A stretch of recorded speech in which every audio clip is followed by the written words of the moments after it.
presentación. Bien. Creo que ahí ya compartimos. Entonces ahí tienen marcados más o menos los temas que vamos a ir viendo hoy. Todo el resto de los temas se van trabajando o en el siguiente teórico, o en las 2 guías de autoestudio, o en los 4 trabajos prácticos. Así que con todas esas actividades cubrimos todos los temas de la unidad temática 6. Así que vamos a empezar por la definición de nutrición, ¿sí? Porque se centra básicamente en la cuestión de nutrición, pero tenemos que hacer hincapié en y repasar los conceptos básicos cuando hablamos de justamente nutrientes, ¿sí?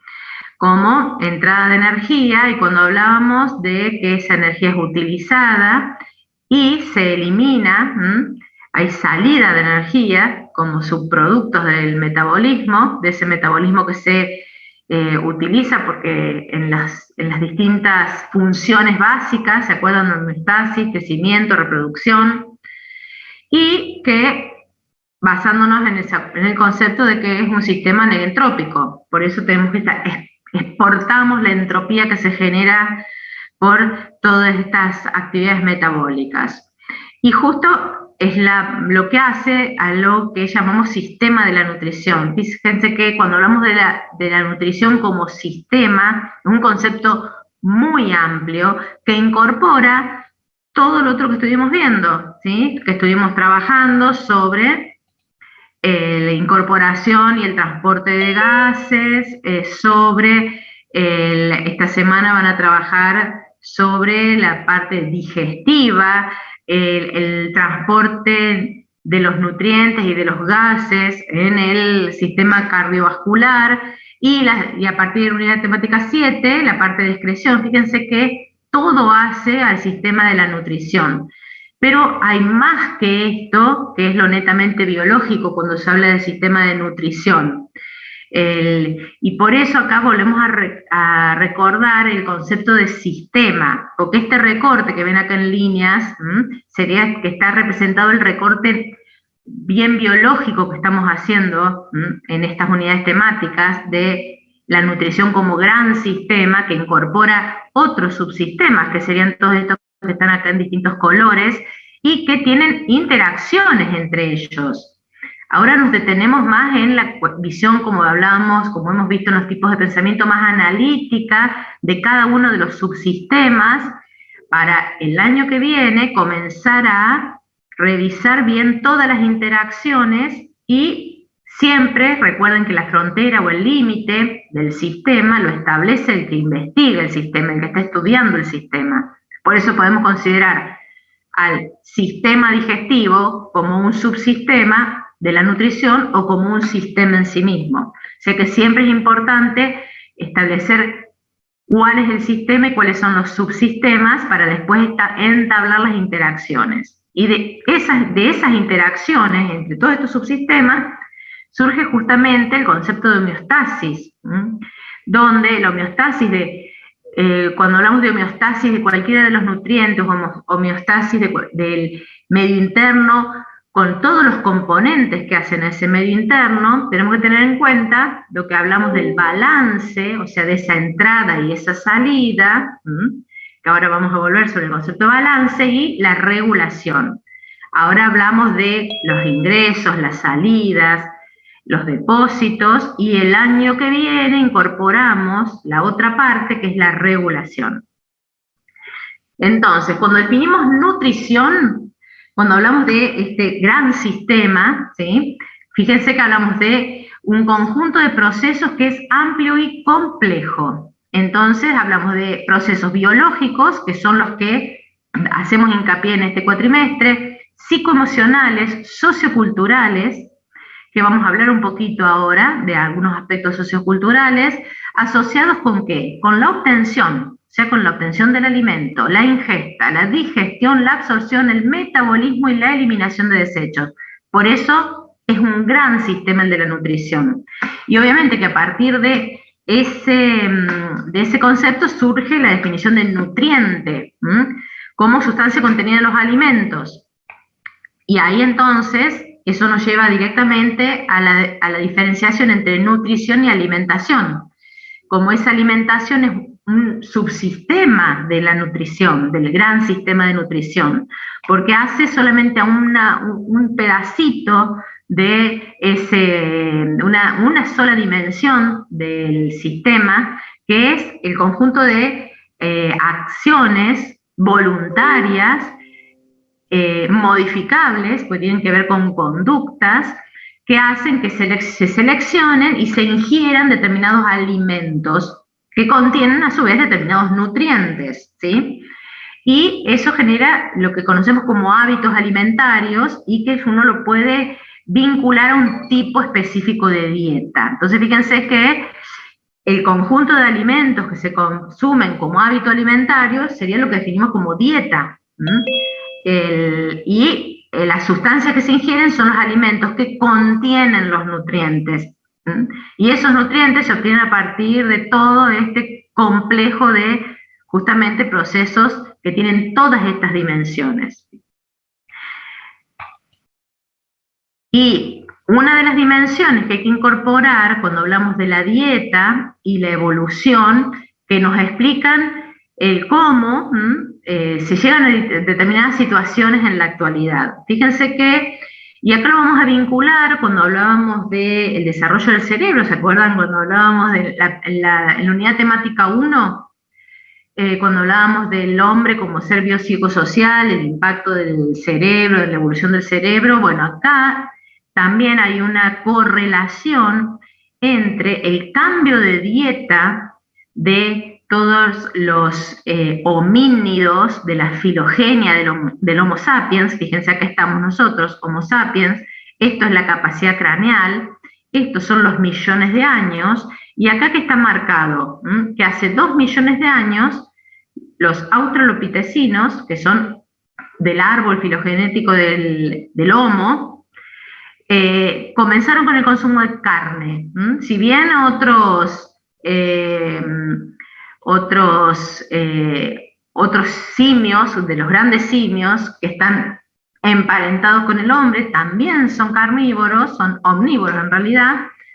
En el hombre hay un hito ahí en donde comienza el consumo de carne y aparece el manejo del fuego, o sea que se consume carne cocinada. Fíjense que hay un cambio de dieta, y otro gran cambio en la dieta aparece, fíjense cómo con el consumo de carne se correlaciona con el aumento de la capacidad craneana, por eso se hace una correlación, no se trabaja como hipótesis que la incorporación rica en proteínas y vitaminas como el complejo B, que proviene de los productos cárnicos, hacen mucho al desarrollo de esa capacidad craneal que está vinculada al desarrollo del cerebro.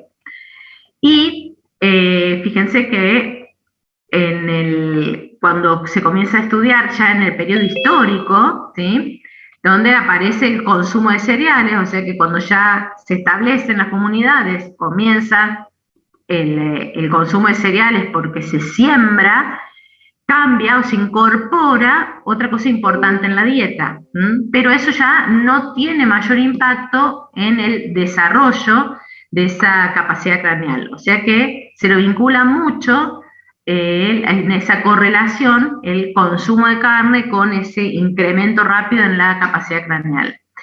Y estas dietas, las distintas etnias, tienen distintos tipos de dieta, muy relacionados cuando hablábamos recién de esto sociocultural. Se puede incorporar la dimensión ecológica, porque obviamente su dieta depende del ambiente en el que viven. Fíjense que hay los nativos de algunas zonas de África, como el Kalahari, principalmente consumen carne, siguen con la misma dieta que se llama, entre comillas, paleolítica, donde el principal ingreso de su dieta son las proteínas de la carne. Muy distintos son los nativos esquimales. Fíjense que la dieta es muy alta en en la grasa de foca o en las grasas de los animales que conviven con ellos, y que tiene gran cantidad de ese tipo de grasa de omega 3. También alta cantidad de proteínas y muy bajita cantidad de carbohidratos, porque obviamente ahí no hay cereales, no hay frutas, fíjense que se basa proteínas y grasas. Y lo que se conoce actualmente como dieta obesogénica, que es alta en hidratos de carbono refinados, ¿sí? Y muy baja en ácidos grasos esenciales. Y esto, que aparece acá como la que conocemos ahora como dieta obesogénica, aparece principalmente a partir de ¿dónde? De la industrialización, donde aparecen justamente los azúcares y las harinas refinadas, donde el consumo de las grasas totales aumenta y aumentan esas harinas y azúcares refinados. O sea que cuando comenzamos a estudiar a su vez el impacto, o eso que ustedes conocen de la unidad temática 1, que es la presión de selección sobre los genes de esta filogenia de homínidos, tenemos que, representados en esos ancestros homínidos, una dieta que era pobre en hidratos de carbono y rica en proteínas. Todavía no consumían cereales, consumían principalmente proteínas de la carne. Y ahí lo que impacta en como presión de selección es justamente que había comidas ocasionales, porque cada tanto se cazaba, había gran gasto energético para conseguir esas presas de caza. Por lo tanto, esa ocasionalidad en el ingreso de esa dieta rica en proteínas genera que la presión de selección determine lo que se conoce como genotipo ahorrador, o sea que se expresan más los genes que llevan a ser muy eficientes en la acumulación de reservas y en tener un gran ahorro del gasto de energía, porque eso determinaba la supervivencia en ese ambiente. Por eso hablamos de esa presión de selección en ese ambiente, pero actualmente el ambiente ha cambiado, o sea, ya no corremos kilómetros por la presa, la dieta de proteínas de carne ha disminuido, ha aumentado de azúcares y harinas refinadas. Por lo tanto, esa mayor disponibilidad de alimentos, menos consumo energético para la obtención de alimentos, pero igual carga genética, porque provenimos de esos genotipos ahorradores que determinan que generalmente cuando la ingesta de calorías, principalmente estas calorías de harinas y azúcares refinados, aumente, se tienda a esto que llamamos dieta obesogénica, porque la predisposición genética también que está favoreciendo la eficacia de acumulación de reservas y el ahorro en el gasto energético. Por eso hablamos de un genotipo ahorrador que vive en un ambiente de exceso de disponibilidad de alimentos. Y eso impacta en lo que conocemos como balance energético. ¿Se acuerdan que habíamos hablado del balance? ¿Cómo se define balance? Ahora hablamos de balance energético, podemos hablar de balance hídrico, balance de hierro, balance de cualquier elemento que se incorpore, donde haya un ingreso al organismo y haya un egreso. En este caso hablamos del ingreso de energía y del egreso de energía a través del gasto. Y obviamente cuando hablamos de balance, hablamos de esa condición en la cual el ingreso y el egreso es el mismo. Por lo tanto, las reservas corporales no se modifican. Ahí estamos hablando de que existe un balance, obviamente que después puede haber desbalances dependiendo cómo sea el ingreso y cómo sea el egreso.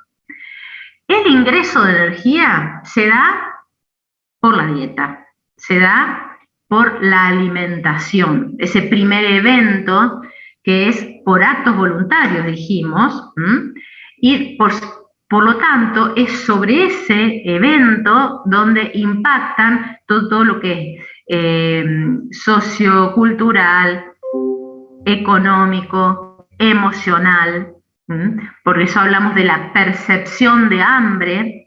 Fíjense que hablamos de la decisión consciente de iniciar la alimentación y a su vez un montón de factores que determinan la sensación de hambre, la sensación de saciedad, pero todos estos determinantes de la alimentación y la ingesta los vamos a estudiar el año que viene, porque están muy regulados biológicamente, pero tienen un gran impacto de lo que hablamos de lo cognitivo y emocional, porque son actos voluntarios. Por eso lo vamos a hablar como una gran regulación de este evento, que es el ingreso de energía, más el ingreso de todos los componentes de la dieta, que va a tener obviamente vitaminas y micronutrientes en la alimentación y en la ingesta.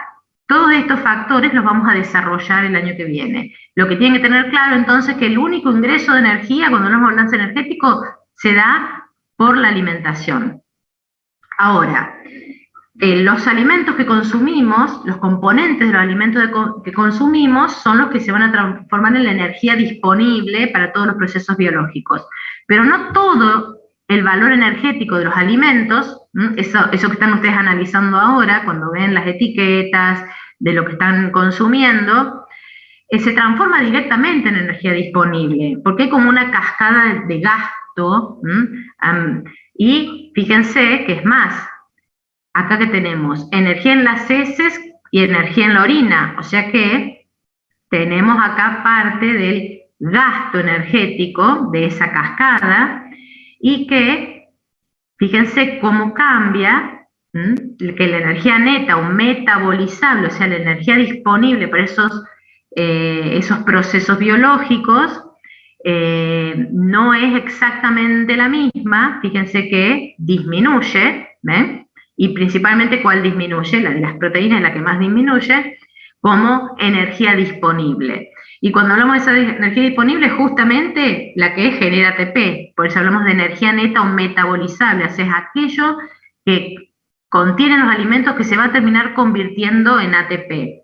Y de ahí viene el concepto justamente de metabolismo energético, que es lo que ustedes estudiaron en bioquímica y que es bueno que vayan repasando, porque si bien no este cuatrimestre, pero ya el cuatrimestre que viene, cuando veamos la regulación de todos los procesos metabólicos, vamos a estar constantemente mencionándolos a esto que se conoce desde la bioquímica como metabolismo energético.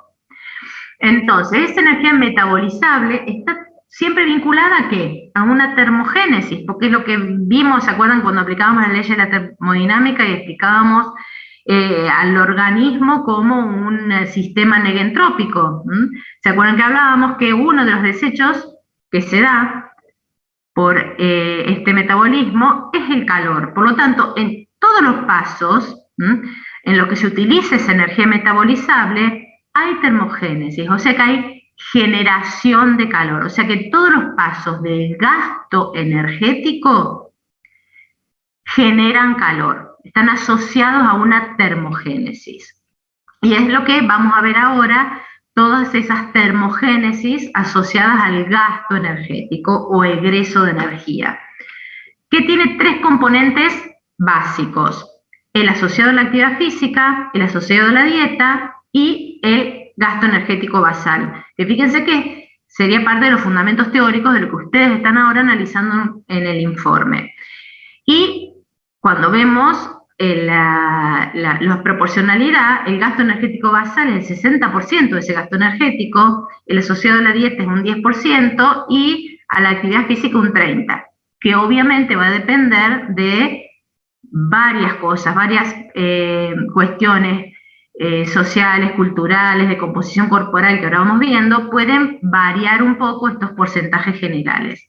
Y también este gasto energético que es asociado a la termogénesis adaptativa, que fíjense que habla de termogénesis adaptativa, ¿por qué? Porque sería aquella que genera calor, es el gasto energético asociado a la generación de calor ante cambios de la temperatura. O sea que este gasto energético asociado a la termogénesis adaptativa, a las condiciones de temperatura ambiental, son las que vamos a desarrollar cuando veamos regulación de la temperatura. Pero es un gasto energético, obviamente.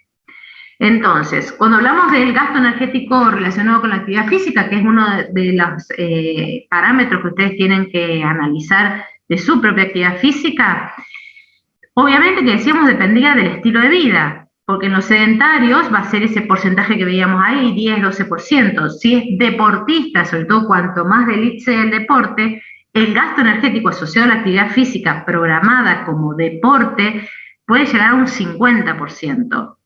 Y dentro de la actividad física, entonces tenemos esa actividad física voluntaria, que es la asociada al acto voluntario de hacer ejercicio, de hacer deporte, y lo que es involuntario, que puede ser consciente o inconsciente, donde tenemos distintos tipos de actividad, porque uno serían actividades que no son ejercicios realmente, pero que tienen que ver con la movilidad, porque yo subo una escalera, voy caminando a la cocina, estoy haciendo una actividad física sin ser un deporte o un ejercicio establecido.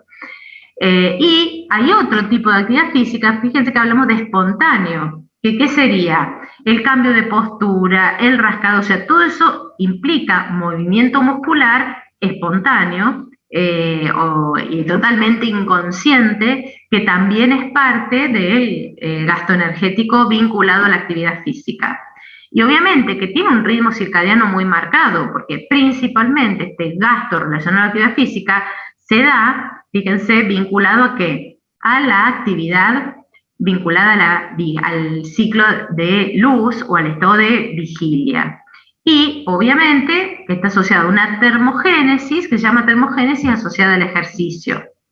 Así que ahí tenemos el gasto energético y la termogénesis asociado al mismo.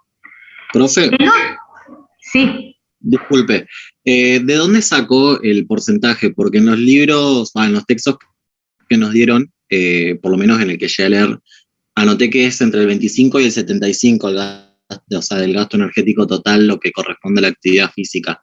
Y bueno, ahí depende, claro, depende, como decíamos recién, puede ser muy bajito si una persona sedentaria, una persona obesa que prácticamente no se mueve, es muy bajo. Hablas de un deportista de élite, es muy alto, por eso todo depende del estilo de vida. O sea sí, pero lo que voy es que usted había puesto como el 50 como el máximo y el 10 como el mínimo, entonces como que por eso me confundí un poco. Sí, ahí la bibliografía va a cambiar dependiendo el maestrito. Ustedes vieron que la bibliografía es muy amplia respecto a esto del gasto energético y sobre todo un gasto energético vinculado a la actividad física, que es muy, muy grande la variación. Ah, ok, bueno. Era eso no hay ninguna, es como un margen, fíjense que el margen es bien amplio, ¿sí? Pero un 75% a lo mejor es un poco mucho, porque ¿qué te queda para el metabolismo basal si no? Claro, sí, o sea, decía que eran deportistas con mucha exigencia. Capaz que esté expresado como que puede aumentar, hay que leer bien lo que dice, cómo está expresado, si es del gasto energético hasta un 50%, o si es del gasto energético medio, puede aumentar hasta un 75%. O sea que sería teniendo en cuenta no el total, sino el gasto energético del ejercicio. Ahí hay que leer bien lo que dice. Claro, lo que dice literal es que varía entre el 25 y el 75 del gasto energético total. Bien, o sea, entonces ahí me parece un poco física. Mucho, porque el metabolismo basal quedaría muy, muy, muy resumido. pero bueno, en la literatura ahí varía, y si es una traducción, hay que ver el original en inglés, para ver cómo está escrito. Okay. Pero, listo. Bien, y el gasto energético relacionado a la dieta, ¿qué sería? El gasto energético que tiene que ver con todos los procesos digestivos que ustedes van a estar estudiando, relacionados a todo lo que ocurre en el tubo digestivo y al metabolismo y al almacenamiento de los nutrientes, que obviamente, si bien van a terminar generando energía, que puede ser energía metabolizable, para llegar a ese estado de energía metabolizable hubo un gasto, que es lo que se veía en esa cascada, donde la energía que contiene el alimento no es la misma que la energía metabolizable de cada macronutriente. La diferencia principalmente en dónde está, en este gasto energético relacionado con la dieta. Y obviamente que va a depender el gasto energético relacionado con la dieta de la composición principalmente de los principales grupos de macronutrientes que se están ingiriendo. Y representa aproximadamente un gasto energético diario del 10%, que también va a depender ¿de qué? Del tipo de dieta. Puede ser mayor, puede ser menor. Fíjense que tiene un componente adaptativo de hasta un 35%, o sea que puede variar hasta un 35%. Y eso también está asociado a que a un gasto, ese gasto energético, a una termogénesis, que se llama termogénesis asociada a la dieta o asociada a los alimentos, que también, dependiendo la composición mayoritaria de ese alimento, se expresa el calor como calorías quemadas, que es lo que estaría expresando en qué momento se genera mayor gasto calórico y mayor termogénesis. Depende, fíjense, que es mucho mayor para las proteínas, y se acuerdan que las proteínas, cuando veíamos en esa cascada, era la que más caía. ¿Qué es eso que nos está diciendo? Que el gasto energético de todos los procesos asociados a las proteínas es mucho mayor que el de los lípidos. Y obviamente dijimos la termogénesis asociada. El gasto energético asociado a la regulación de temperatura, que dijimos que lo vamos a desarrollar el año que viene, para que lo tengan en cuenta, obviamente que va a depender de qué, de la temperatura a la que uno está expuesto.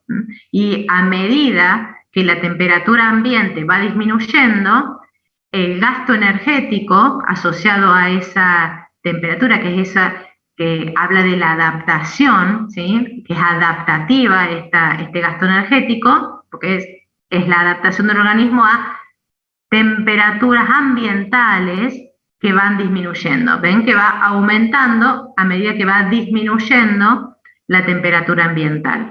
Y esto es lo que hablábamos con termogénesis facultativa o adaptativa a la temperatura ambiental.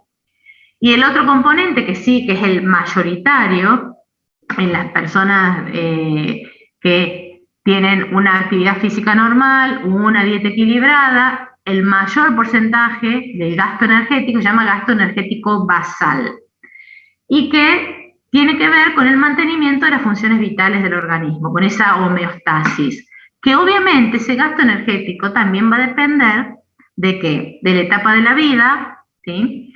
¿Se acuerdan en la primera diapositiva que veíamos que la energía se dividía, se acuerdan, en homeostasis, o sea, mantenimiento de las funciones vitales, y que después también el crecimiento, etapa de reproducción? ¿Qué quiere decir? Que en crecimiento y etapa de reproducción hay otros gastos energéticos que impactan en este gasto energético basal. Y cuando hablamos de condiciones basales, se hablan de las condiciones en las que se estima ese gasto energético, que fíjense que habla del despertar, cuando uno recién se despierta, el estado de reposo físico absoluto, o sea, antes de comenzar a moverse, condiciones de termoneutralidad, que quiere decir que el ambiente tiene que tener la misma temperatura que el cuerpo, pues si no, tendríamos termogénesis adaptativa, y antes de hacer cualquier movimiento, pues si no, estaría impactado por la actividad física. Así que ese sería, por eso hablamos de gasto energético basal, tiene que ver con lo que está relacionado con las funciones vitales, y también refiere a la forma en que se está tomando o registrando esos valores. Y obviamente tiene o impacta en una termogénesis, que sería la termogénesis que justamente está asociada a este gasto energético basal, que sería obligatoria, porque hablamos del mantenimiento de las funciones vitales. La pregunta es, que seguramente ustedes ya se le hicieron a Gonza, es si se incorpora el sueño en este gasto energético basal. Y entonces ahí empiezan las cuestiones que a veces en los libros son algunas expresiones que son tomadas como sinónimos, pero no son realmente sinónimos. Porque si nosotros vemos el gasto energético, acá teníamos lo que vimos recién, es el gasto energético asociado a la actividad física, todos los que vimos recién. Y acá tenemos el gasto energético en reposo, que fíjense que en estado de reposo se considera dentro del reposo, del estado de reposo, al de los alimentos que vimos recién, tenemos al sueño, al despertar y lo que conocemos como tasa metabólica basal. O sea que cuando uno habla del gasto energético en reposo, tiene que tener en cuenta todo ese gasto energético, o sea, todo lo que no es actividad física. Ahora, tenemos que tener en cuenta lo que nos dice la literatura, lo que estamos leyendo, y generalmente viene expresado como tasa metabólica basal. Y ahí lo tenemos que relacionar con lo que ustedes conocen de biología, seguramente, de bioquímica, posiblemente lo hayan visto, al concepto de metabolismo basal. ¿Se acuerdan que hablamos recién de metabolismo energético? Todas esas reacciones metabólicas que estudiaron en bioquímica. ¿Relacionadas con qué? Con la generación de energía, con ATP. Cuando hablamos de metabolismo basal es un concepto más biológico, como más general de todo el conjunto de todas esas reacciones y vías metabólicas, ¿sí?, que hacen a la mantención de la viabilidad de cada célula. Pero eso hay que incorporar, entonces, además de lo metabólico, el gasto energético que hemos visto, por ejemplo, de la bomba sodio-potasio TPasa, que es fundamental como gasto energético para la mantención de la viabilidad de cada célula.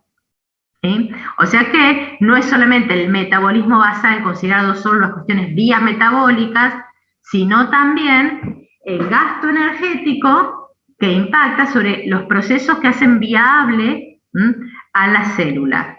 ¿Y cuál es la limitante? Condiciones de reposo. O sea que dejamos afuera todo lo que es actividad física.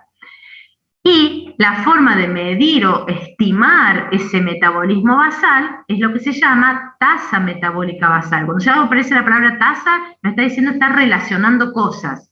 Es una forma de medir ese metabolismo basal y que cuando hablamos de tasa metabólica basal no incluye el gasto del despertar, que ahí cuando uno despierta y comienza a moverse, o al mismo despertar se activa el tono muscular, mayor gasto energético. Y el gasto energético del sueño. O sea que cuando hablamos de tasa metabólica basal, dejamos afuera esos otros elementos del metabolismo, del gasto energético en reposo. Por lo tanto, tenemos que tener en cuenta que eso se estima a través de estudios calorimétricos, que pueden ser directos o indirectos, que es lo que ustedes generalmente lo van a ver en los libros vinculados a eso, a la forma de cuantificar o de estimar ese metabolismo basal, que se construye esta tasa metabólica basal a través de los estudios de calorimetrías directas o indirectas.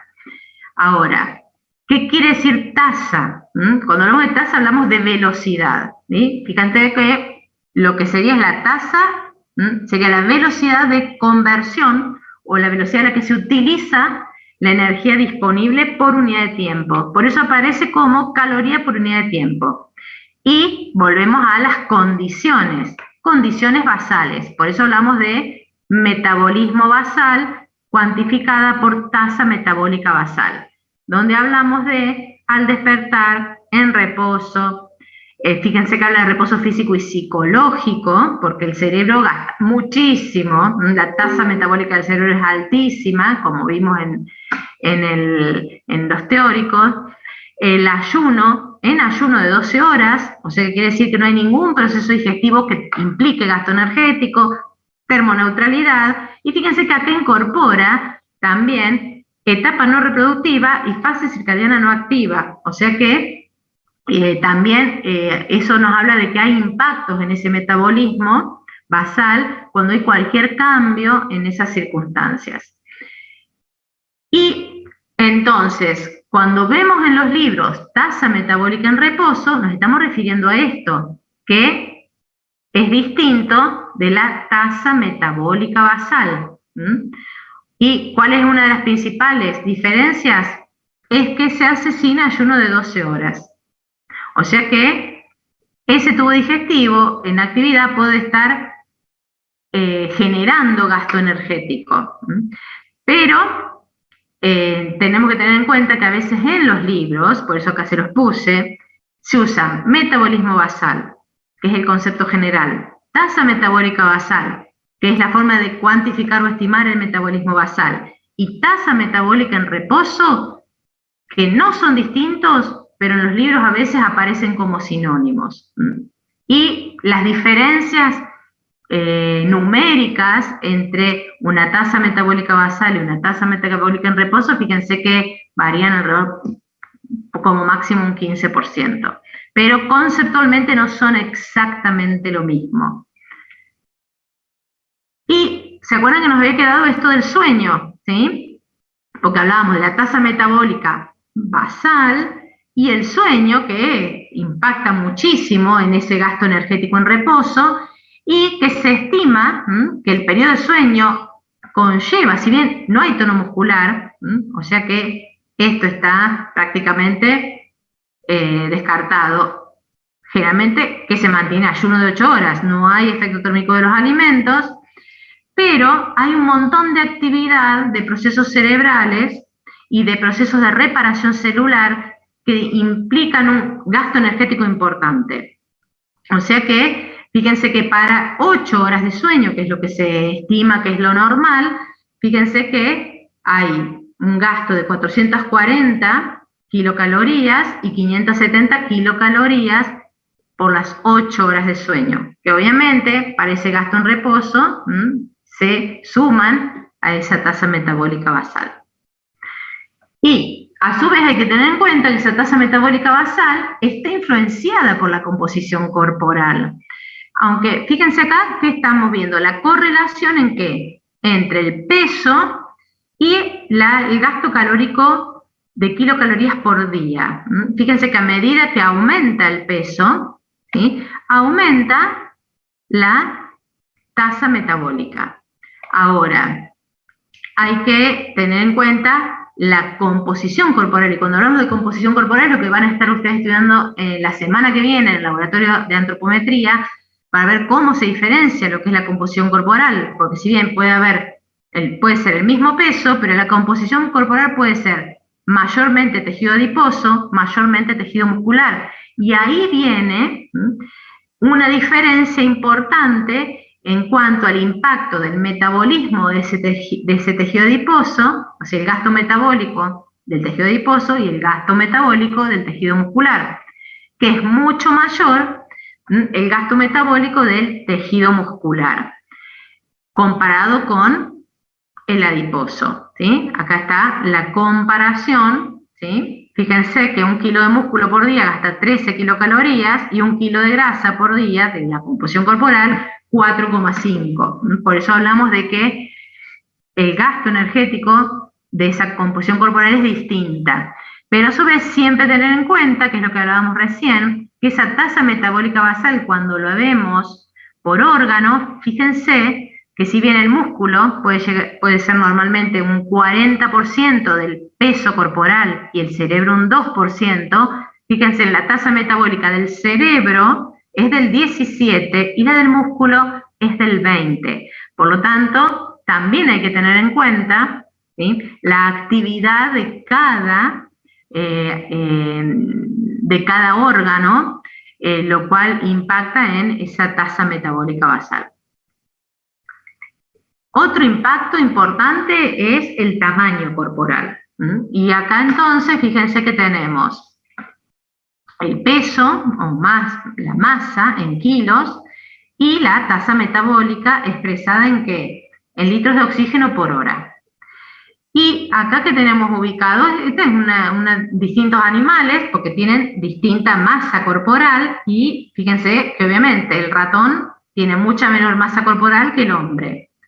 Ahora, en este gráfico, donde también acá es el aumento de la masa corporal, fíjense dónde está ubicado el ratón y dónde está ubicado el hombre. Entonces, ¿qué cambió entre este gráfico y este gráfico, que exactamente nos muestra lo opuesto? Y tenemos que ver justamente el eje, que en este caso, esa tasa metabólica basal está expresada en litros de oxígeno por hora por kilogramo de masa corporal. Fíjense cómo cambia la relación al analizar el gráfico. ¿Y qué está haciendo? ¿Qué se está haciendo al expresar la relación agregándole este kilo de masa corporal? Estamos haciendo comparable la tasa metabólica de un ratón que pesa unos gramos con la del hombre con un peso medio de 70 kilos. Y es la única forma, porque si no, si lo expresamos así, fíjense cómo queda oculta la real tasa metabólica de un animal, si solamente lo expresamos sin expresarlo en función del kilo por kilo de peso. Y cambia totalmente. Ahora ustedes dirán, ¿cómo es que un ratón que pesa unos pocos gramos tiene una mayor tasa metabólica basal por kilo que un humano? Y entonces eso se explica por la relación de la masa con el tamaño, con la superficie corporal. Cuando se hace el cociente entre la masa y la superficie corporal, resulta que encontramos que ese cociente es mucho mayor en el ratón que en el elefante. Es imposible. Visualmente uno dice es incongruente. Pero bueno, cuando se hace el cociente, uno se encuentra que justamente ese cociente es mucho mayor la superficie expuesta por masa corporal de un ratón que de un elefante. ¿Y eso impacta sobre qué? Sobre esa pérdida de calor de la que hablamos en las leyes de la termodinámica. Por lo tanto, el gasto energético de un ratón en función de mantener su temperatura corporal, que impacta directamente en la tasa metabólica basal, porque es la termogénesis obligatoria, es mucho mayor que la de un elefante o la de un humano. Y eso, dirán ustedes, ¿qué me importa? Sí les tiene que importar esta relación entre superficie y volumen, porque es lo que se expresa y lo que explica cómo, ¿sí? Fíjense, acá tenemos edad, fíjense la tasa metabólica basal, ¿sí? De un niño, ¿sí? Es de 57, y de un adulto es de 34, y de un neonato es mucho mayor. ¿Por qué? Porque justamente se cumple esta relación entre la superficie y el volumen corporal. Y la pérdida de calor a través de esa superficie, que es mayor en relación al volumen, implica un costo energético, o sea que tiene que aumentar esa tasa metabólica basal para mantener la temperatura corporal. Y eso es muy importante saberlo para relacionarlo con lo que sucede con los neonatos y los niños de unos pocos meses. Obviamente que eso ya, todo esto que estuvimos viendo, también habla de cómo influencia la edad y el sexo en esa tasa metabólica basal, ¿sí? Fíjense que acá que tenemos, tenemos mujeres y hombres, ¿sí? Acá edad, pero fíjense que no importa la edad, ejemplo, 20 años, siempre los hombres tienen una tasa metabólica basal mayor que las de las mujeres. ¿Y eso con qué se correlaciona? Con algo que ya vimos, ¿sí? Fíjense que se va abriendo a medida que va aumentando la edad.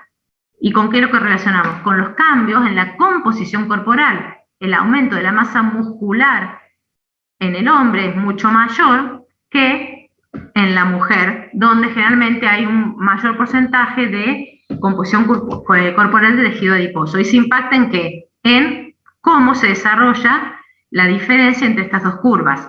Ambas disminuyen con la edad. La tasa metabólica basal disminuye con la edad, ¿sí? Y esto tiene que ver con cambios en el metabolismo energético general, que va cambiando, y cambios endocrinos que se van dando a lo largo del ciclo vital, que los iremos viendo el año que viene. Y la influencia de la temperatura ambiental es lo que vimos antes, con esa termogénesis, que es lo que vimos acá. La temperatura ambiente, cómo influye en la tasa metabólica. Pero acá dicen, bueno, entiendo que cuando hace frío, cuando baja la temperatura, aumente la tasa metabólica. Porque dijimos, se genera calor, esa termogénesis facultativa que genera calor, porque se pierde más calor por el gradiente de calor con el ambiente. Ahora, fíjense qué pasa cuando también aumenta la temperatura, también aumenta la tasa metabólica. ¿Y cuál es la explicación? Que cuando veamos el año que viene, todos los mecanismos que se ponen en marcha en función de mantener la temperatura corporal ante aumentos de la temperatura del ambiente, tienen también un gran costo energético, no tan alto como ante el frío ambiental, pero fíjense que también tienen un costo energético, o sea que por más que estemos expuestos a temperaturas ambientales mayores que la del organismo, también hay un aumento de la tasa metabólica. Y obviamente que lo vinculamos directamente con el ritmo circadiano, que es eso que estuvimos viendo de en el ritmo luz-oscuridad, dado por la vinculación con la luz que establece el ritmo vigilia-sueño, tiene un impacto, que es lo que estuvimos explicando, con las actividades en reposo, las actividades de actividad física, y eso tiene un impacto en ese balance energético, en ese ingreso, en ese egreso, y que va a impactar principalmente en qué? En la alimentación como ingreso, después cómo circulan, principalmente glucosa y lípidos, y cómo se almacenan, principalmente almacenamiento energético en el tejido adiposo, que son los dos próximos temas entonces que vamos a relacionar. Solamente vamos a correlacionar el transporte de lípidos, porque así podemos ver al tejido adiposo como almacén energético. Transporte de lípidos, vamos a tener en cuenta el transporte de lípidos por los líquidos corporales. Ustedes ya conocen, porque lo han visto en biología, lo han visto en bioquímica, que después de la digestión y absorción de los lípidos, la linfa es uno de los líquidos de transporte de estos lípidos. Pero obviamente que también esos lípidos son transportados, vinculados a distintas proteínas, también como ácidos grasos libres y ácidos grasos libres no esterificados, unidos a albúmina principalmente, en el plasma. Y entonces, todos estos componentes del plasma, fíjense que si vemos los componentes del plasma, hay en proporción, el componente lipídico del plasma es altísimo en relación a hidratos de carbono, aminoácidos y ácidos nucleicos. Y dentro de esos lípidos, también hay distintos tipos. Acá tenemos los ácidos grasos libres, y el colesterol, o los esteroles, pero fíjense que hay muchos otros, ¿sí?, que también tenemos que tener en cuenta cómo están distribuidos en todos esos componentes que hacen, todas esas apoproteínas, esos kilomicrones, a través de los cuales se transportan esos lípidos. Cuando vemos los lípidos, que son estos, generalmente hablamos de solamente ácidos grasos y hablamos de colesterol, por ejemplo, pero fíjense que hay muchos otros que son componentes también de esos lípidos, pero generalmente no se mencionan.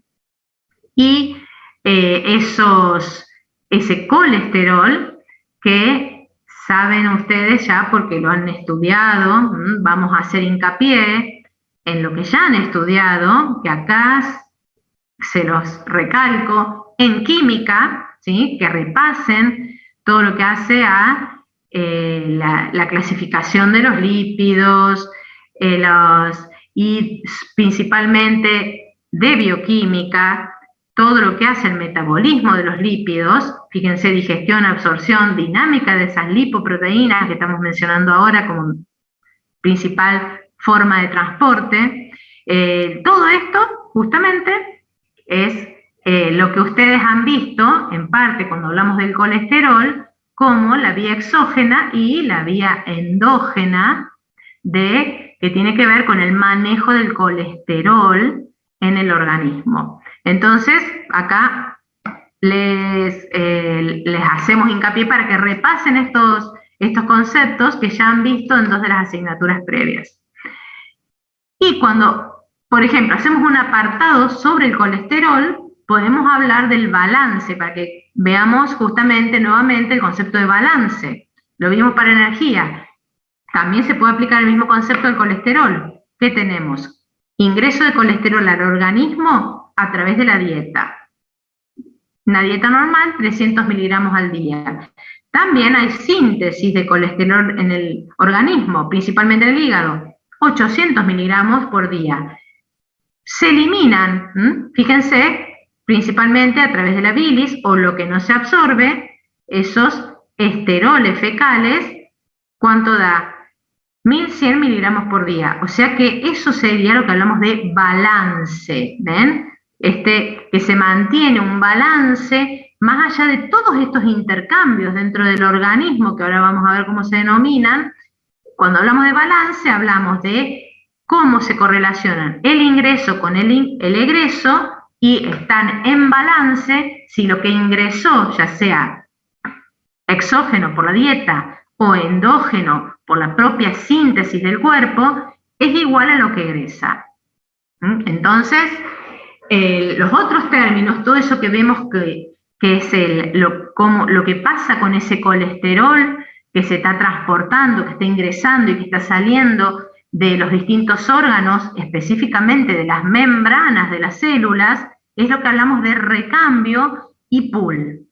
Todo esto que vemos constantemente en todos los dibujitos. Ven, acá tenemos el colesterol, ¿sí?, que se aporta a las membranas de las células, por ejemplo, es lo que conocemos como recambio o turnover. Fíjense que también es un término que se puede aplicar a muchos componentes, porque habla de que constantemente se está recambiando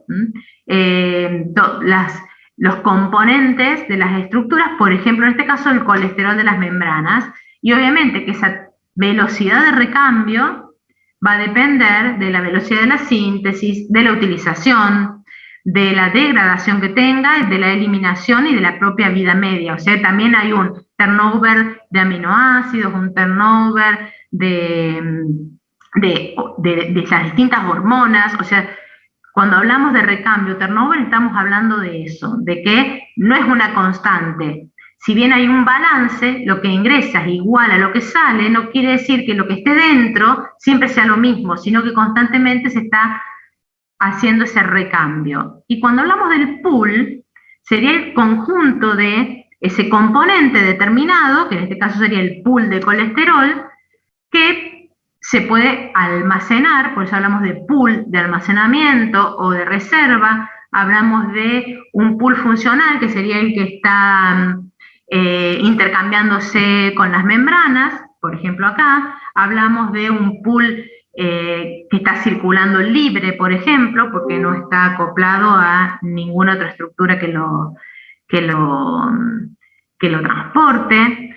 Y en algunos casos el pool precursor, que sería lo que da origen, por ejemplo, a la síntesis de colesterol. O sea que también es un concepto que lo podemos aplicar al colesterol como a cualquier otro elemento del metabolismo, ya sea macro o micronutriente, también a las hormonas, porque también se habla de el pool de hormona tiroidea libre, ¿sí?, el de almacenamiento, el de los precursores, almacenamiento como precursor en el caso de las hormonas tiroideas. O sea que también se puede aplicar a las hormonas. Todos estos conceptos se pueden aplicar a las hormonas. Y obviamente que hay un flujo entre esos pools, que es lo que vemos acá modelizado con las flechas. Y entonces llegamos al concepto de este pool de almacenamiento, y cuando hablamos del colesterol, el tejido graso hace al almacenamiento del colesterol. Hay bastante colesterol en ese tejido adiposo, y cuando uno lo compara por gramo de proteína. Fíjense que nuevamente sería como comparar por kilo de peso. Hay más colesterol en el tejido adiposo para hacerlo comparable con otros órganos. Tiene una característica, ¿se acuerdan que el colesterol generalmente está esterificado? ¿Sí? Porque el que no está esterificado es tóxico, pero en este caso el tejido adiposo tiene la capacidad de contener gran cantidad de colesterol que no está esterificado, y el principal lugar donde se almacena es en la membrana. Fíjense que acá lo que está justamente mostrando este modelo es eso, que una célula de tejido adiposo, cuando incrementa la cantidad de lípidos que almacena, principalmente, como vamos a ver en la próxima diapositiva, como triglicéridos, ¿qué hace? Aumenta su volumen, que aumenta la superficie. ¿Y qué se incorporan en la superficie de esas células de tejido adiposo? Colesterol, o sea que la mayor parte del colesterol que se almacena en el tejido adiposo está asociado a las membranas. También en lo que se conoce como gota lipídica, que es lo que funciona realmente como almacén energético. Perdón, y que ahora el rol de ese colesterol no es energético, ¿sí? Tiene impacto sobre la funcionalidad del mismo tejido adiposo. O sea que ese colesterol no se utiliza como eso que conocemos y que es la típica función que aparece en todos los libros del tejido adiposo como reservorio de energía. Ese reservorio de energía no es la reserva de colesterol, sino que ustedes ya lo saben, ese reservorio de energía que se da en el tejido adiposo está dado ya sea por el aporte de ácidos grasos o por el aporte de glucosa en ese adipocito blanco que se transforma en el depósito en esa gota. ¿Por qué hablamos de una gota o cuerpo lipídico? Porque el tejido blanco, el tejido adiposo blanco se caracteriza por una gran estructura que es ese cuerpo lipídico que contiene los triacilgliceroles, que es justamente la principal forma de almacenamiento energético. También, fíjense que tiene una capa, cuando se sintetiza en ese retículo endoplásmico, está rodeado de una capa que contiene fosfolípidos, contiene también ésteres de colesterol, contiene otros tipos de lípidos, pero principalmente triglicéridos o triacilgliceroles.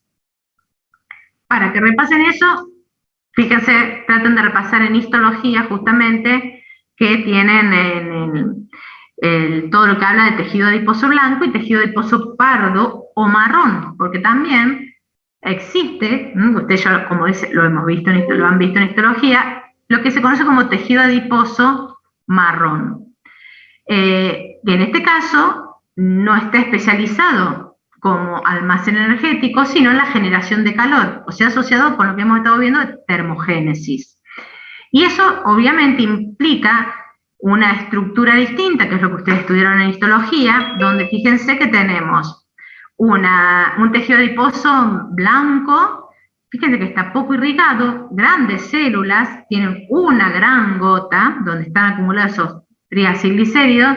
En cambio, el tejido adiposo marrón, que pasa por beige también, porque se pueden modificar, estos dos tienen una estructura que permite generar gran cantidad de calor. Fíjense que están mucho más irrigados y tienen gotas de lípidos mucho más pequeñas. Esto hace accesible a las enzimas, las lipasas, que generan que rápidamente pasen esos lípidos a la actividad mitocondrial y a generar calor. ¿Por qué calor? Porque tienen un componente que ustedes seguramente lo han estudiado en bioquímica, que son las termogeninas, que son los desacoplantes de la cadena respiratoria en las mitocondrias. Por lo tanto, se genera mucho más calor y en función de menos cantidad de ATP. Por lo tanto, eso permite que este tipo de tejido adiposo marrón esté especializado en la generación de calor y que se ubique en otros lugares distintos. Fíjense que generalmente el tejido adiposo blanco podemos encontrar como visceral y subcutáneo, que es importante como aislante térmico en este caso. El visceral es el principal, el que principalmente está relacionado con el almacenamiento, y subclavicular o paravertebral es el tejido adiposo marrón. Obviamente que en los neonatos ese tejido adiposo marrón es mucho mayor, y ahí lo podemos asociar o vincular con que, con esto que veíamos de la relación entre la superficie y la masa, que impacta directamente en el aumento de la tasa metabólica, mantención de la termogénesis obligatoria, implica, ¿qué cosa? Mayor participación de este tejido adiposo marrón. El cómo se realizan todas esas relaciones lo vamos a ver el año que viene, pero es importante que ustedes ya tengan los componentes de este gran sistema y conozcan qué función tiene cada uno y cómo funciona cada uno. Entonces, un aspecto más que tenemos que tener en cuenta del tejido adiposo, que ustedes lo tienen que haber visto en histología porque ya aparecía en los contenidos de histología, es que el tejido adiposo actualmente, más que considerarse un tejido conectivo que permite un almacenamiento energético, se lo considera un órgano endocrino. Y cuando vemos la cantidad de mensajeros químicos que se producen en ese tejido adiposo, y que son mensajeros químicos que tienen actividad autócrina, parácrina y endocrina, y fíjense que tienen la producción también de, por eso se dice que es endocrino e inmunológico, porque produce gran cantidad de citoquinas y factores de crecimiento que tienen impacto sobre el sistema inmune, y produce un montón de hormonas que tienen impacto sobre otros órganos y otras estructuras del organismo. Son muchísimos. Fíjense que hablamos de citoquinas y factores de crecimiento, interleuquinas, factores de necrosis tumoral. Fíjense que hablamos de hormonas, gran cantidad de hormonas, leptina, adiponectina, que también estradiol, porque tiene vías relacionadas con el colesterol que contienen, que permite la producción de hormonas de origen esteroideo. Muchos componentes vasoactivos son liberados, angiotensina 2, péptido transnatriurético, o sea que cualquier desbalance en este tejido tiene un gran impacto a nivel de todo el sistema. Y entonces, cuando lo vemos por funciones, cómo impacta la gran cantidad de mediadores químicos que libera el tejido adiposo, y obviamente a mayor composición corporal de ese tejido adiposo, se dan desbalances en estos mediadores químicos que se liberan, que tenemos impactos sobre, obviamente, el balance energético, sobre lo que vamos a estudiar el año que viene de la regulación de la ingesta, el metabolismo del hueso, de la hemopoiesis, del sistema inmune, porque muchas de ellas son citoquinas que se llaman adipoquinas, la angiogénesis, porque hay un montón de factores de crecimiento que impactan sobre los vasos, y el estado de vasoconstricción de los, porque angiotensina 2 principalmente, también hormonas esteroideas y coagulación. O sea que fíjense la cantidad de efectos que tiene la actividad de ese tejido adiposo a través de la variedad de mensajeros químicos que se liberan. Y otra cosa muy importante, así como tenemos a este tejido adiposo, que lo consideramos reserva cuando hay este desbalance entre el ingreso y el egreso, mucho ingreso, poco egreso, acumulación, un pool de reserva, ya sea de glúcidos o de lípidos, ¿a dónde? En el tejido adiposo. Impacto sistémico de ese tejido adiposo. También hay otro componente del sistema que es muy importante, que muchas veces no se lo tienen en cuenta en los libros, pero cada vez tiene más importancia, que es la microbiota, o sea, el rol de la microbiota en estos procesos. Y ustedes ya deben saber, lo que están cursando micro, o bueno, no sé, calculo que en micro, que cuando se estudia la microbiota, no la llamada flora normal, se puede llegar a establecer justamente que tenemos más células extrañas en nuestro cuerpo que propias células humanas. Hay un gran ecosistema de microorganismos en todo el cuerpo. En este momento vamos a estudiar solamente los que están relacionados con el tubo digestivo, pero en la piel, en el tracto genitourinario, o sea que están en distintos, conviven con nosotros en distintas estructuras. Y por eso hablamos de la microbiota como el conjunto de especies de esos microorganismos, ¿sí? Que son distintos, depende del lugar, del tracto digestivo, por ejemplo, o del tracto genital o urinario. El componente, la diversidad de esas especies es distinta, y microbioma se define como el conjunto de esos microorganismos más sus genes, más las condiciones ambientales en que se desarrollan. O sea que cuando hablamos de microbioma hablamos de más impacto sobre la fisiología del cuerpo. Y cuando comparamos, así como el 90% son células que no son del cuerpo humano, también tenemos conviviendo con nosotros, ¿sí?, muchísimos más genes que los propios, que impactan en un montón de procesos fisiológicos. Entonces tenemos que analizar qué pasa en el ciclo vital.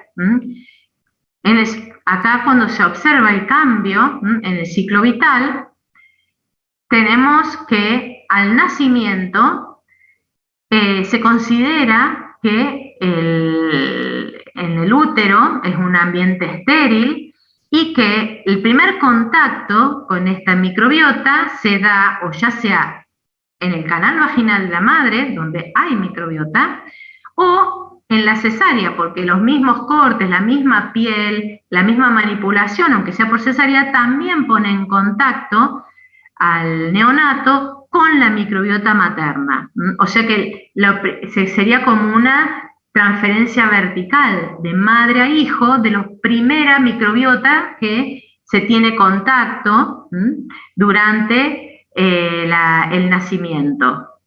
Y a medida que se va desarrollando el contacto con las distintas comidas, con, por ejemplo, la succión con la leche materna, con todo, y a medida que se va incrementando la variedad de comidas, se va incrementando la diversidad de esa microbiota. Pero vemos que a medida que aumentan los años y al llegar a la vejez, decae esa diversidad. Y eso tiene un impacto, ¿sí?, solamente hablando del tubo digestivo, un impacto sobre un montón de funciones. Bien, esto es lo que siempre me adelanto lo que les voy diciendo.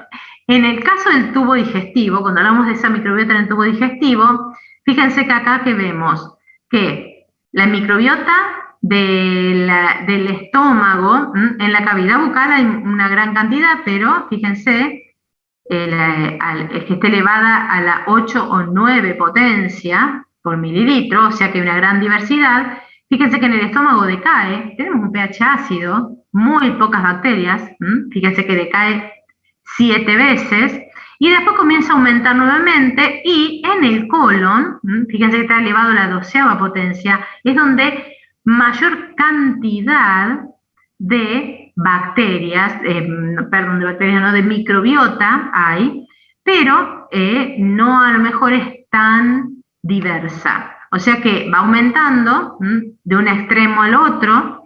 En la cavidad oral y en el colon es donde mayor cantidad hay, pero también va cambiando la composición, ¿sí?, desde lo que está más relacionado con el intestino. A medida que transcurrimos, fíjense que va cambiando la composición de esas bacterias. Y tenemos algunos grupos que son los más presentes en esa flora, y dentro de esos grupos hay dos que son importantes, que son los firmicutes y los bacteroidetes. ¿Por qué? Porque fíjense que el índice, o sea que cuando se hace el estudio de la microbiota y se calcula la relación entre estos dos grupos, se puede hacer como una un catálogo o una tipificación de la microbiota que tiene una persona. Y se ha observado que esa composición, o ese se llama enterotipo, tiene directa relación, obviamente, con quienes conviven, porque esa relación, esa transferencia directa de madre a hijo y de las personas convivientes, de la cultura y obviamente el impacto de la cultura sobre la dieta.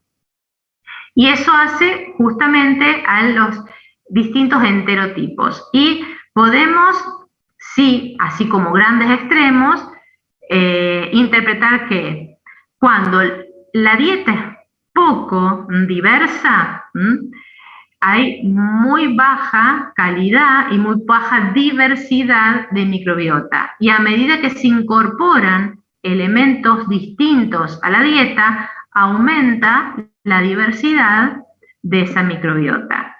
Y cuando comparamos dos culturas tan distintas como la cultura occidental y la oriental, donde vemos la población occidental principalmente vinculada a esa dieta mesogénica que habíamos visto,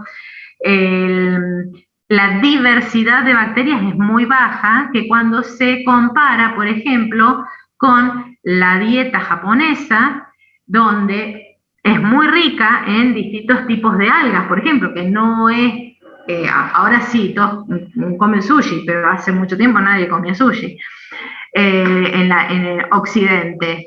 Y, por ejemplo, lo que sí se encontró es que la microbiota de los japoneses ya contiene bacterias que permiten específicamente la digestión de los componentes de las algas, ¿sí? O sea que, fíjense cómo la cultura y las dietas hacen justamente a esa diversidad de la microbiota. ¿Y de dónde proviene esa microbiota? De las mismas algas que se consumen, que quedan albergadas en donde, en el intestino. O sea que hay una relación, una correlación directa entre la diversidad cultural de las dietas y la diversidad de la microbiota. ¿Qué impacto tiene? Que los procesos que se dan en esos microorganismos, ya sean por fermentación o por deconjugación de las sustancias con las que tienen contacto, aportan un montón de elementos al organismo. Entonces, a través de la fermentación de la fibra dietaria, o sea, de la fibra no digerible de los alimentos que consumimos, produce distintos componentes que llaman ácidos grasos de cadena corta, acetato, butirato y propionato. También el metabolismo, a través del metabolismo de esas bacterias, se va a modificar aminoácidos como GABA o como serotonina, producir vitaminas y también impacta sobre ¿qué? Sobre la modificación de los ácidos biliares de primarios a secundarios. O sea que toda la activación de esta y la diversidad de esta microbiota impacta directamente en la actividad y en la nutrición de cada individuo. Y vamos a ver rápidamente, así no se hace tan tarde, porque total lo tienen acá, que existen un montón de moléculas que son moléculas bioactivas que se producen en esta microbiota y tienen impacto también, muchos, como barrera de defensa. La misma microbiota, por competencia, actúa como barrera de defensa y los productos de esa microbiota actúan como inhibidores de crecimiento de otras bacterias, o sea que forman parte de la barrera de defensa. Por otro lado, dijimos que esa fermentación principalmente genera distintos productos, uno de los más importantes, cuales dijimos que eran esos ácidos grasos de cadena corta, que tienen impacto en mantener, a nivel del colon principalmente, la integridad de las uniones intercelulares, así se mantiene la barrera, y también disminuye los procesos inflamatorios que se pueden generar. ¿Eso qué quiere decir? Que si disminuye o se cambia esa microbiota, va a haber procesos inflamatorios mayores y se puede hacer más permeable esa barrera. O sea, es muy importante el impacto de esos ácidos grasos de cadena corta sobre la integridad del colon y sobre la funcionalidad del colon. También, ¿en qué? En vitaminas. ¿Qué hemos visto? La cobalamina, vitamina B12, es muy importante. ¿Por qué? Porque solamente hay un grupo de bacterias que tienen la capacidad de sintetizar. Y esas bacterias se encuentran específicamente en el rumen de los animales que tienen rumen, ese tercer estómago donde se produce la digestión del material vegetal.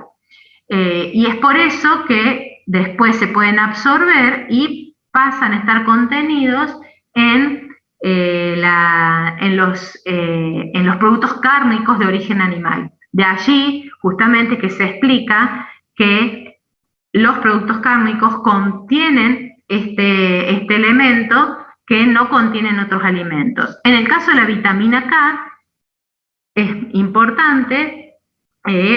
¿Por qué? Porque sí tenemos nosotros mismos en el colon un conjunto de bacterias que generan vitamina K, o sea que tenemos fuentes exógenas de vitamina K en la dieta, en las hojas verdes, y también una fuente endógena de vitamina K, que fíjense que recibe dos nombres, vitamina K1 y vitamina K2, que es la que se produce en la misma microbiota y que termina de completar los niveles básicos de vitamina K diarios del organismo. Impactos sobre los aminoácidos. ¿Cuál nos importa principalmente?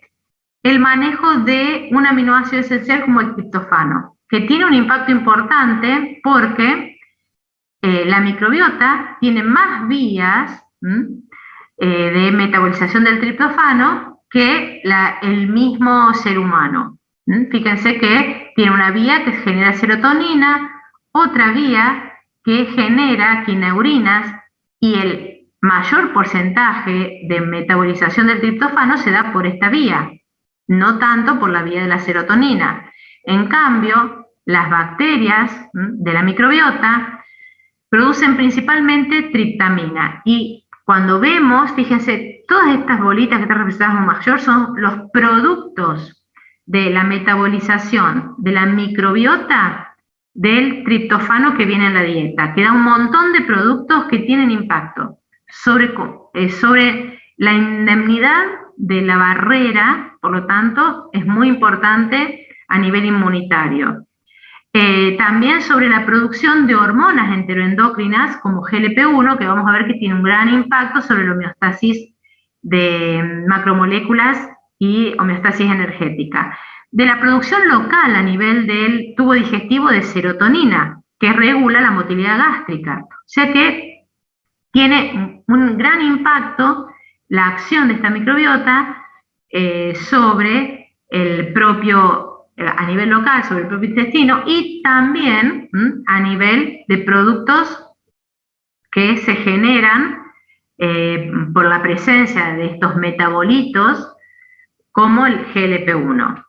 Acá quería hacerles, porque cuando hablamos de serotonina, esta serotonina que se produce a nivel intestinal no es exactamente la serotonina que se produce a nivel cerebral. O sea, no atraviesa la barrera hematoencefálica esta serotonina, sino que actúa sobre el sistema nervioso entérico, o sea, sobre el propio sistema nervioso del tubo digestivo. Y acá tenemos una parte muy importante, que es la que reduce la reactividad de la mucosa, por lo tanto disminuye los efectos de, por ejemplo, el colon irritable.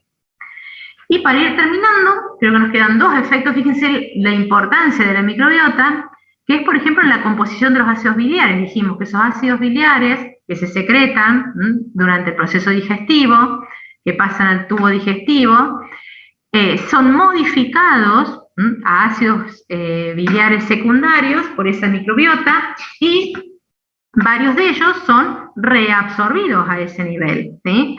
O sea que tiene impacto la diversidad o el tipo de composición de esa microbiota sobre el tipo de ácidos biliares secundarios que se generan, y que son los que son reabsorbidos vía portal por ese circuito que se llama circuito enterohepático. Y tiene entonces impacto sobre distintos procesos al pasar a la circulación enterohepática, impacta sobre la funcionalidad del mismo hígado. Como por ejemplo,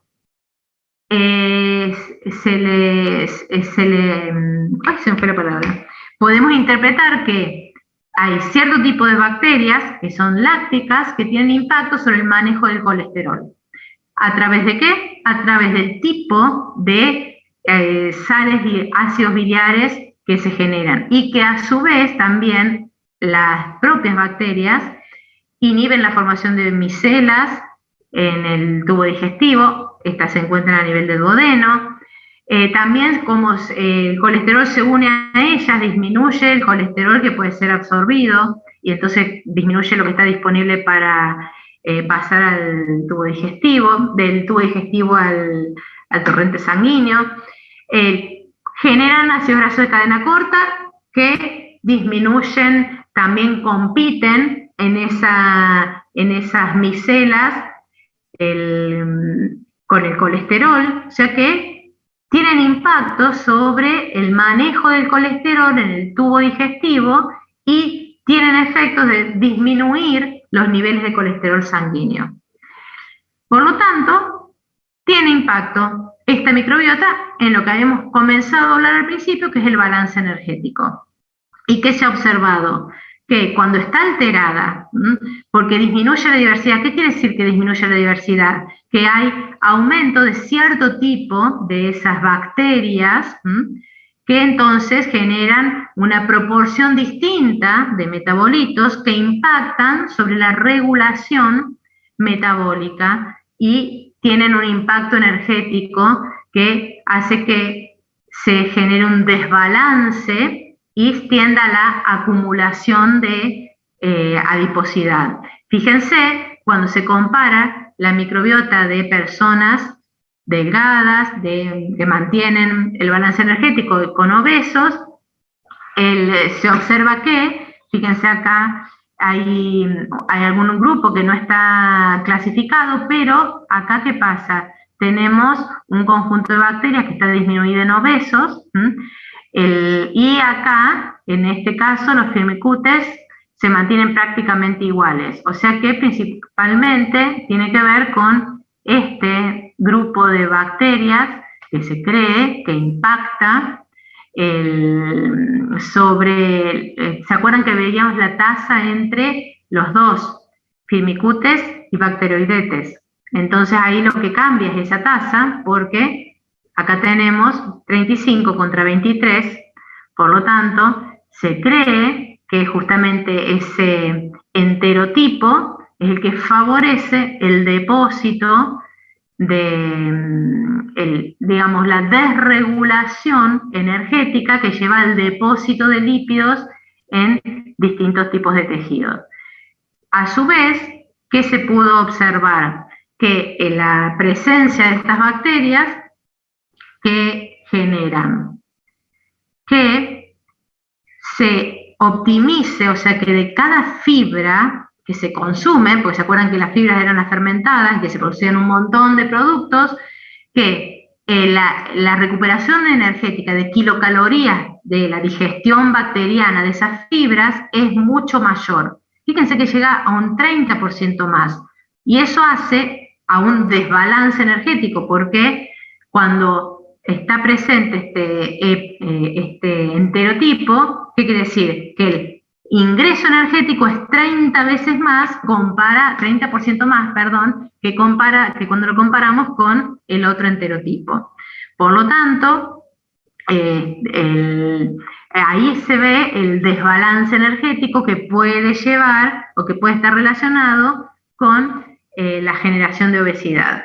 Y obviamente que se ha observado también que el impacto de la microbiota materna al producir distintos tipos de metabolitos, esos ácidos grasos de cadena corta que impactan en el colesterol, que impactan en la estabilidad de un montón de procesos endocrinos, sobre que el desarrollo, o eso que se llama, que ustedes han visto como programación prenatal de los fetos que se están desarrollando y que va a tener impacto posteriormente en el balance energético de estas crías cuando sean adultas, que es lo que ustedes han visto en bioquímica como programación fetal.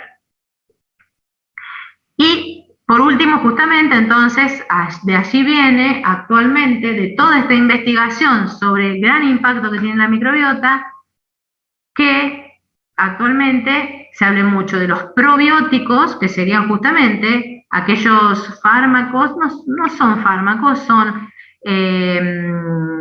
complementos dietarios que contienen ciertos grupos de bacterias, como en este caso Lactobacillus, por ejemplo, y también los prebióticos, que ¿qué serían? Componentes que favorecen, una vez que está en la bacteria, que favorece que se mantenga en el ambiente. Entonces, serían las sustancias que obviamente, o sea, podemos tomar probióticos, pero si no tenemos adecuados prebióticos, que son los que estimulan la proliferación, no sirve de nada tomar el probiótico. Por lo tanto, justamente sería una forma de, si tenemos algún desbalance en esa microbiota, como por ejemplo después de tomar muchos días antibióticos, se generan estos desbalances, es por eso que se recomiendan los probióticos y los prebióticos. Bien, entonces llegamos al final.